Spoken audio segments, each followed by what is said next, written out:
ABC News with Andrew Kalukas. Airlines are promising that everyone will make it to their destinations during the Christmas break after dozens of domestic flights were cancelled. Marcel Indele reports. At least 80 domestic flights were cancelled after a large number of airline staff had to get a COVID test and isolate. Jetstar and Qantas say they are working to minimise any delays and re-accommodating passengers on flights as close as possible to their original departure times. Virgin Australia is taking similar steps and says that all passengers would make it to their final destination and that nobody would be left stranded for Christmas. COVID testing requirements have impacted many Sydney workplaces this week after a surge in case numbers, with 5,612 infections in New South Wales on Friday.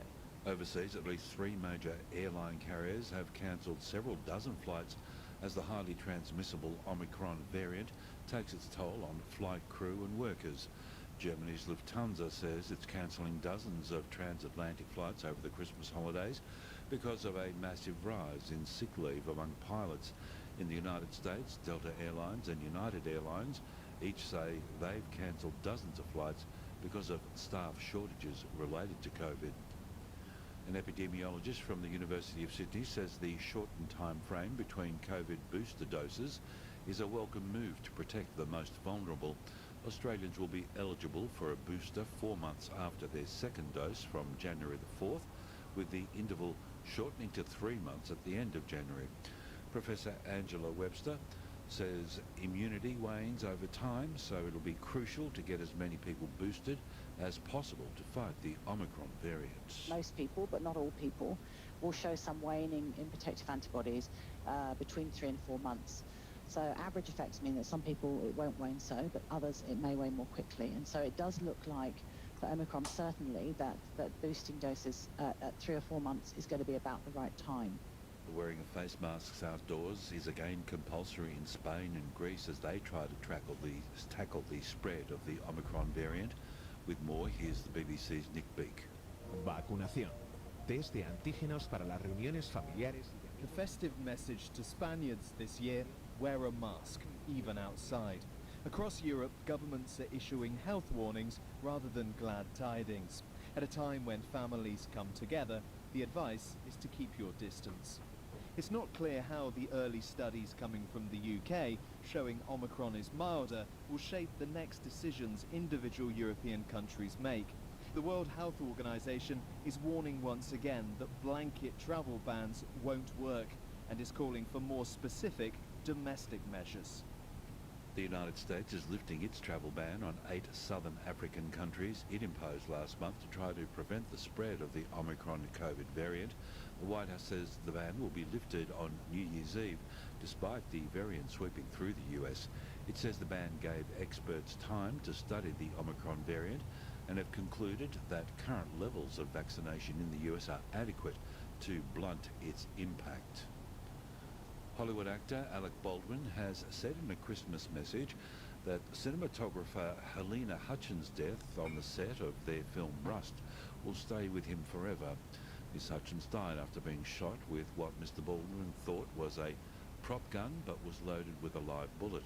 Baldwin has thanked people for their support in what he says has been a difficult time. I'm looking forward to some aspects of this being behind me. Of course, for everyone who's involved in this, it's never going to be behind us because somebody died so tragically. And I never lose sight of that. Not a day goes by I don't think about that. At least 39 people have been killed after a packed ferry caught fire mid-river in southern Bangladesh. With more, the BBC's Ambarasan Etharajan. The ferry that left the Bangladeshi capital Dhaka was carrying around 500 people when it caught fire. Witnesses said they saw the blaze first in the engine room, though this could not be independently confirmed. Fire services said rescue operations were being hampered due to heavy fog. The number of casualties is likely to increase as several passengers have suffered severe burns and many are still missing. Some of the victims drowned after jumping into the water. Ferry accidents are not uncommon in Bangladesh, with mishaps blamed on poor maintenance, lax safety standards and overcrowding. For more news, you can head to our website at abc.net.au/news.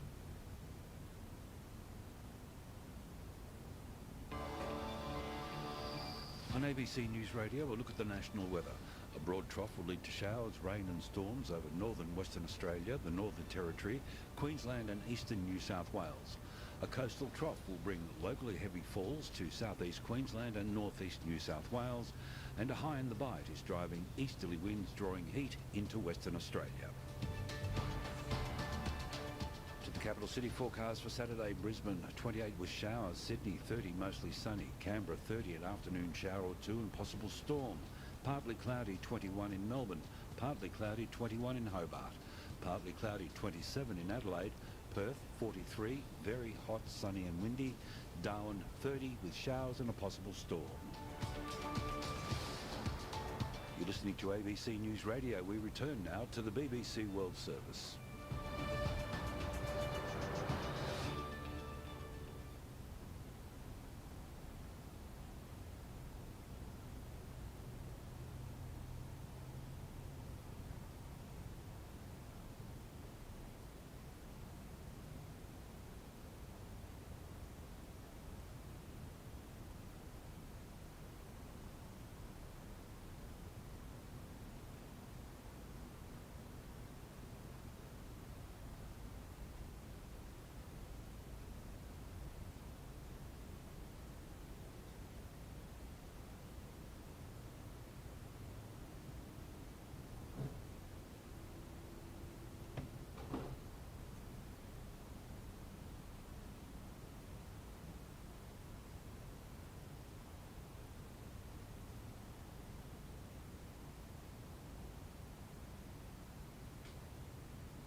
So the first school mayor said no, but a second, another school mayor said yes, because they said CUHK is for free speech, you know, a free school.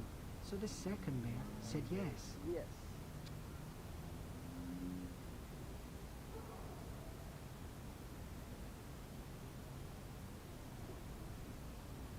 Incident. This was created in 2008. This was created in 2008. I saw it happen in the Tiananmen massacre. The Chinese government used tanks to destroy the Statue of Democracy in Tiananmen Square. This was like a flag for Chinese freedom and democracy. So once I was out of China, when I was in New Zealand, I wanted to remake the statue. So this flag is not destroyed. This is Chinese hope, a hope that one day we will become a democratic country. Chinese hope one day China become a democracy country. And am I right in thinking that it is a sort of copy of a papier-mâché statue that the protesters in Tiananmen Square created at the time? Yes, it's very sick. Yes, very similar. Because in Tiananmen Square, this statue was copied from New York, the Statue of Liberty. Two hands hold the torch. So in my statue, one hand holds the torch, another hand holds a book. The book has written on it freedom, democracy, and human rights. Liberty and freedom is not something just Western people like. Chinese and Eastern people also like it. People also like. Your statue has come down, also that relief. Yesterday we had the Pillar of Shame, that was dismantled too. Is it possible, do you think, for the authorities in Hong Kong actually to erase history? So now So now the Chinese government want to change everything. They have new books for Hong Kong high schools and primary schools. They learn new history. It's wrong. It's a history lie. True history, like the June the 4th Museum in Hong Kong, they just closed down this museum. So now it's our artwork they try to, not try, they already have destroyed it and torn it down. Tear it down. But they can't erase memories, can they? Yeah, they don't want Yeah, they don't want any citizens, any people, any students to have any memory about this happening. They're washing away the people's blood. people's blood. That was artist Chen Wai Ming. Well, speaking to NewsHour yesterday, Arthur Lee, chair of the Executive Council of Hong Kong University, which removed the Pillar of Shame memorial by the Danish sculptor Jens Gaussiot on Wednesday night, explained his view of the killing of protesters in Tiananmen Square. An incident happened, something happened there, right? But what exactly happened, I don't know. There were rumors that troops were being killed, and there were bodies on both sides. Well, hundreds of protesters It was a lost very their... sad event. Whatever happened, it was a very sad event for China. I've been talking to the writer and academic Louisa Lim, author of The People's Republic of Amnesia, Tiananmen Revisited. Is the removal of the three memorials simply an attempt to erase history? I mean, it's partly an attempt to erase history and to remove all kind of physical reminders of the killings in 1989 from public space in Hong Kong, but I think it also goes beyond that. I mean, it's an act of self-abasement by Hong Kong's universities, who are really showing that they're willing to sacrifice academic freedom and freedom of expression in the interests of self-preservation. A senior official at one of the institutions, the University of Hong Kong, told us on the programme yesterday that they weren't doing what they've been told to do, but I imagine that these academic institutions, they don't need to be controlled, do they? I think everyone in Hong Kong understands the way that the wind's blowing, and it is the era of national security, and that is also more true than ever in the academic sphere, where we're seeing these kind of directives that curricula need to be reshaped in the interests of national security. I mean, it's almost like an act of preemptive loyalty to show how far they're willing to go. Why are these works, and indeed the annual vigil held to remember the victims of the Tiananmen Square massacre, why are they so important to Hong Kong's identity? But they're really important to Hong Kong's identity because Hong Kong has been the one place on Chinese soil where this has been allowed, where this has been remembered. So it's become the sort of repository of public collective memory of what happened in 1989, a place where people remember because they know it's not permitted in China. But it's also part of Hong Kong's identity in a way that for many young Hong Kongers, remembering the killings in 1989 is their first political memory, because they grew up going to these vigils and remembering every year. So it really has become part of being a Hong Konger, because they are remembering for China what happened when people in China could not. So if that identity has been eroded, academic freedom and freedom of expression being eroded, I just wonder as an observer how shocked you are, how quickly civil society and those things have been dismantled. It's incredibly shocking because civil society in Hong Kong has such deep roots. That was Louisa Lim, writer.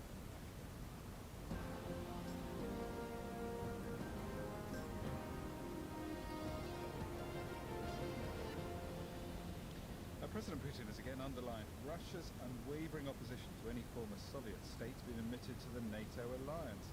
Ukraine is one, Georgia another. Russia and Georgia went to war over the status of two breakaway provinces in 2008. The current government in Tbilisi says Russia's position is unacceptable. It says Georgia's on a pro-Western democratic path and no longer within Russia's sphere of influence. But the Georgian government itself has been criticised by the West for democratic backsliding, as well as for failing to protect minorities after radicals attacked the LGBT Pride Festival earlier this year. From Tbilisi, Rehan Dimitri sent this report. On July the 5th, far-right protesters stormed the offices of Tbilisi Pride, a Georgian gay rights group. They climbed to the third-floor balcony, ripped apart a rainbow banner and waved the Georgian national flag. The crowd below roared with approval.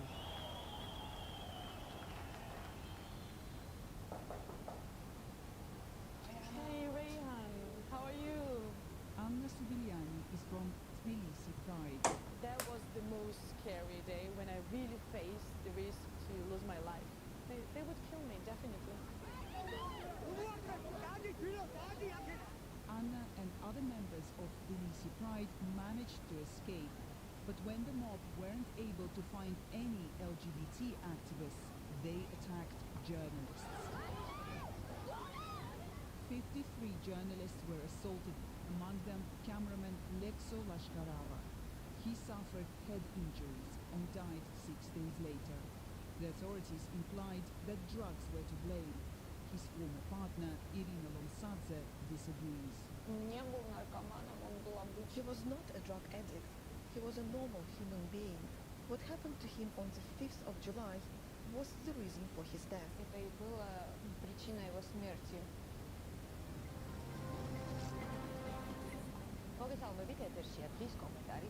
A far-right group which helped to organize the July violence now operates its own TV channel, Alt Info. It is suspected of links to Russia. This month, the group was able to register as a political party headed by 33-year-old Zurab Maharadze. There was a group who was trying to make their so-called pride parade, and it's tragic for Georgia because the whole identity of Georgian people is based on the Georgian Orthodox Christianity. Do you justify violence? There are situations when you protect something which is very valuable with not only your words but with force. If someone will put me in the jail because of my values, it will be honor for me.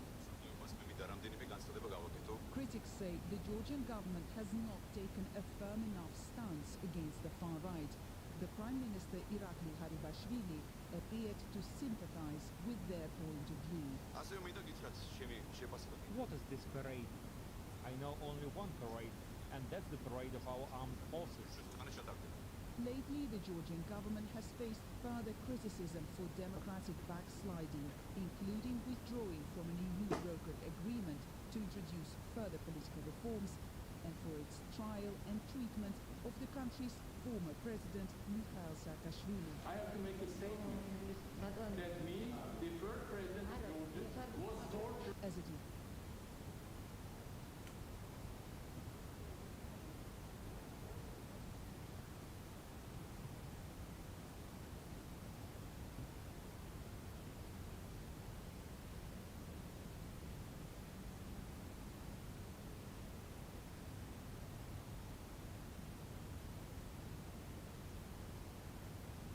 Hello everybody. I want to wish you and your loved ones a Merry Christmas and a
rescue people at sea.